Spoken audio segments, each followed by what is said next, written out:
Hi guys, my name's Hannah. I'm just sat in my hotel room in Entebbe before I leave Uganda tomorrow, and I just thought I should do a video recording to document my time so far. I have spent just over the last 5 weeks in Uganda Lodge, volunteering for the charities that they work alongside and support. It was my first ever long haul flight, first time in Africa, first time on my own, but this was a trip that I'd always wanted to do. I'd always wanted to see a world completely different to my own, and this was the place that I chose.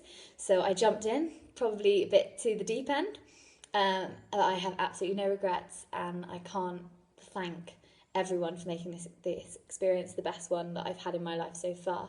So I just want to tell you all a bit about it. I arrived in daylight, so all the volunteers were around to greet me, which was great. Everyone is so welcome, so friendly, and the energy there, you're automatically just on it, just you're so enthusiastic and so ready to just go out and just keep smiling and keep everyone else smiling if you can.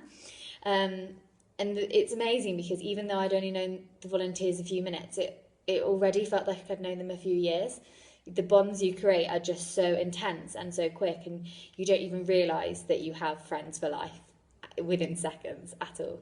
So arriving in daylight was great, and it meant that I could have a tour of the area. So it's in like a valley. There's hills either side, which the kids will take you up, no doubt. The views are amazing at the top. Takes a little bit of sweating to get there, but it's fine. We went for a tour. So across the road from where the lodge is, there is the medical centre, which provides basic healthcare to the local community. There then is a restaurant that's being built in progress.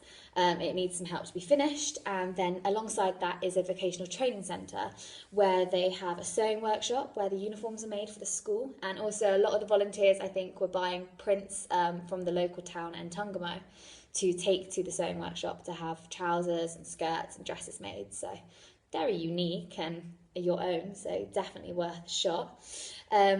Next to that is a salon, and one of the volunteers actually got her head braided when I was there, so she is now truly African. And behind that is the flip-flop man. That's not actually his real name, I promise. And he creates flip-flops from recycled bits of tyres, and he makes like the straps and beads out of any colour you like. So I wanted about 5 pairs, but I did only get the one. I refrained. And then you cross back over the road and loop round towards the lodge, and next to the lodge is the school. And I think that was one of my favourite moments of the trip, was my initial introduction to the school. I think that's where like my heart was captured within seconds.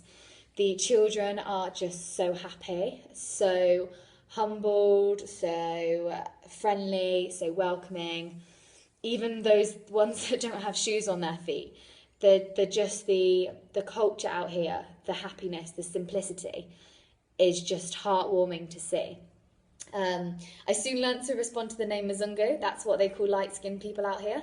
But they were always asking my name, and they were always telling me theirs. And they have the best names out here, from Blessing to, well, my favourite was Queen. I just love that name. I'd love to be called Queen.